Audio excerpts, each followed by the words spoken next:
This video walks you through how to order a new T-Mobile SIM card. You will find this URL as a QR code on the box of the CR3171 or enter it directly into your browser. If you've never been here before, you will first have to register yourself. Note that the account email is of the primary user. If you are the primary user, then user email and account email are the same.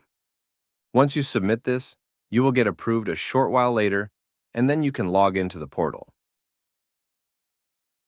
Here you will choose what kind of SIM card you want to order. Either one for mobile equipment, so anything that will be traveling the country and move from place to place, or for a fixed location, typically an industrial application, with high volume data. In our case, we will select mobile equipment. You will first have to confirm this customer agreement. And now you can choose to either order a new SIM card or activate an existing SIM. The existing SIM would have to be from T-Mobile.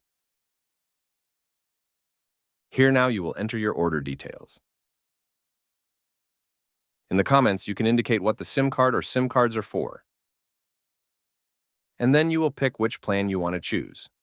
Should you potentially be roaming into Canada, you would want to have the Canada Pooled plan. So that is then good for Canada and the United States. Otherwise, you would pick one of the 3 plans for the United States. There is always a 1-month prepayment, and then the recurring costs for the standard data rate. And then, of course, if overages occur, those will be billed additional. Then you will click to continue to payment. And at that point, a separate payment provider page will pop up. If you are there the first time, you will have to put in credit card information. In subsequent orders, that is already pre-populated.